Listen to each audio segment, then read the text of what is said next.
Existem algumas tradições da igreja cristã que organizaram os principais eventos bíblicos em um calendário, chamado de calendário litúrgico cristão. E um dos períodos desse calendário é chamado de Advento, que nada mais é o momento em que antecede o nascimento do nosso Senhor Jesus Cristo. E sendo assim, nesse calendário, o Advento serve para preparar nossos corações para a chegada do nosso Rei, Jesus. Acredito ser sugestiva essa colocação inicial, antes de refletirmos na mensagem do nosso texto, porque meditar em textos que antecedem o Natal é inicialmente se perguntar como o Senhor vem até nós, ou como os nossos corações reagem com a chegada do prometido de Deus para o mundo. São perguntas que devem acompanhar a nossa reflexão de hoje. O nosso Salvador, aqui nesse capítulo inicial de Lucas, ainda não nasceu, mas o seu anúncio nos convida a revivermos todos os dias a expectativa da chegada do Messias, a expectativa da chegada do Cordeiro de Deus que tira o pecado do mundo, a expectativa da chegada do leão da tribo de Judá, do sacerdote da ordem de Melquisedeque, do Filho de Deus. Diante disso, o nosso texto de hoje é conhecido na tradição cristã como o Magnificat, pois nas traduções bíblicas em latim é a primeira palavra em latim do Cântico de Maria. E em português nós temos a palavra magnífico ou magnificado, que carregam a ideia traduzida para nossas versões como engrandecido ou glorificado. De toda forma, nós estamos diante de um texto que gera profunda admiração por quem o lê. As falas de Maria são carregadas de um profundo regozijo por gerar aquele que reinaria pelos séculos dos séculos, um reinado que não teria fim, como disse anjo Gabriel. Acompanhe comigo o capítulo 1 de Lucas, os versos 46 aos 50. O Cântico de Maria. Então disse Maria: A minha alma engrandece ao Senhor, e o meu espírito se alegrou em Deus, meu Salvador, porque contemplou na humildade da sua serva. Pois desde agora todas as gerações me considerarão bem-aventurada, porque o poderoso me fez grandes coisas, santo é o seu nome. A sua misericórdia vai de geração em geração sobre o que os temem. Percebemos nessa porção do Cântico de Maria que júbilo, regozijo e alegria são as marcas que caracterizam o período do Advento. Alegria porque Deus ouviu as orações do seu povo. O clamor erguido por Israel foi considerado por Deus e cumprido na concepção de Jesus. Alegria porque Deus não só ouviu a prece do seu povo, mas veio ao encontro do necessitado.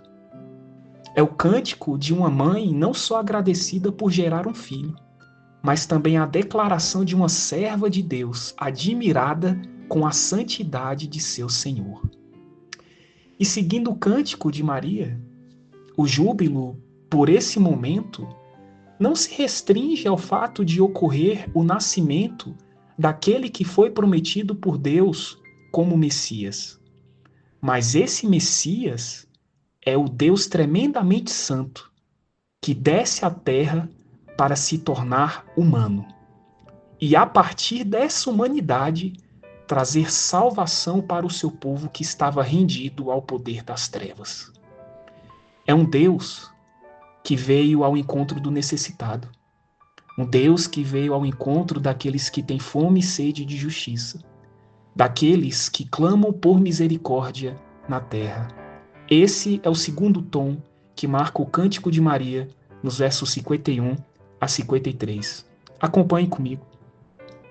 Agiu com o seu braço valorosamente, dispersou os que no coração alimentavam pensamentos soberbos, derribou do seu trono os poderosos e exaltou os humildes, encheu de bens os famintos e despediu vazio os ricos.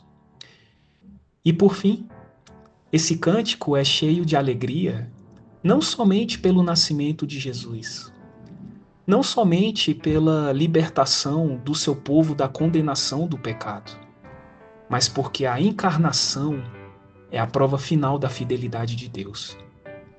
Deus não se esqueceu das promessas feitas ao seu povo, mostrando que o nosso Senhor é cheio de misericórdia e bondade.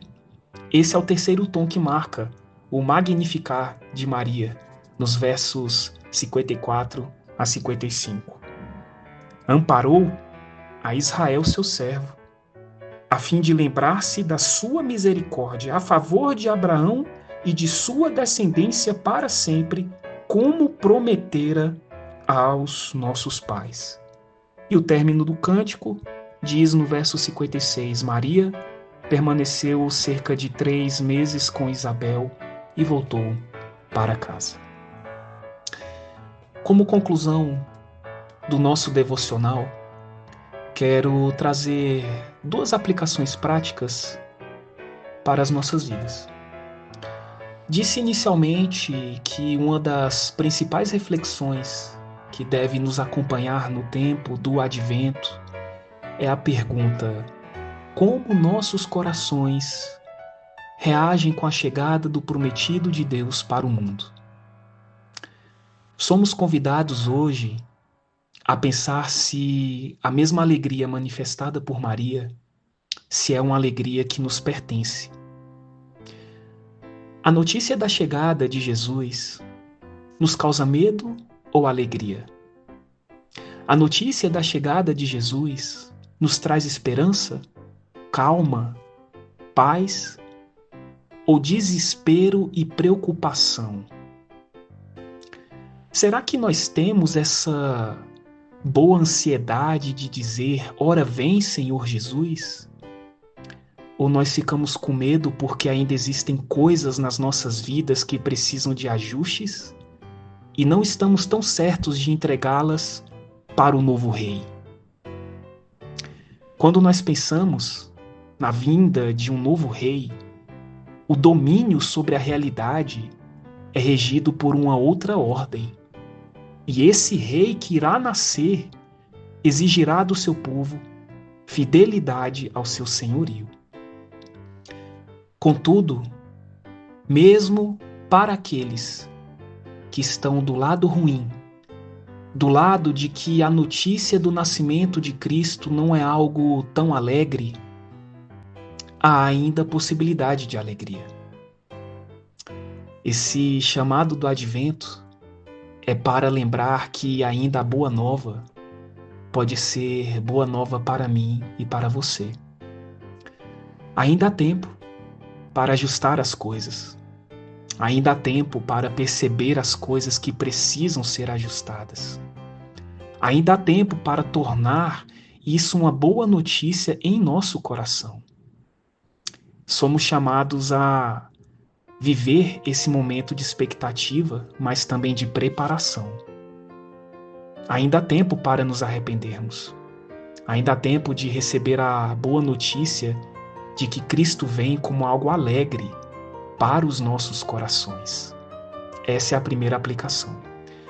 A segunda aplicação para o nosso dia é que a esperança do Advento não é passiva. A alegria dos Advento nos custa. Essa alegria está sendo vista em nós. Nós somos vistos como pessoas que inauguram um novo mundo, que servem um novo rei, ou só somos mais uma pessoa que se acomodou com a realidade? A alegria do Advento, ela não muda somente a minha realidade com Deus, mas a minha realidade com o outro. Os meus relacionamentos passam a manifestar essa alegria de servir um novo rei. Relacionamentos que são restaurados, transformados e redimidos pela chegada de Cristo Jesus.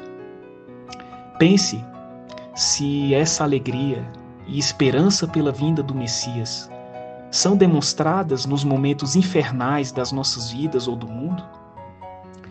Quando angústias surgem nas nossas vidas, nos desesperamos ou passamos a ser um farol de esperança em meio a um mundo entregue a desesperanças? Pensar no advento e no cântico de Maria nos faz refletir que todas as áreas da nossa vida devem ser conectadas com o reino do Messias. Um reino que deve ser cheio de júbilo, mas visível para o mundo. Quando passamos a ser instrumentos de misericórdia sobre a vida do outro, quando passamos a ser os pés e as mãos de Cristo na terra, estamos comunicando ao mundo que a nossa vida se alegra com a chegada do novo Rei, Jesus.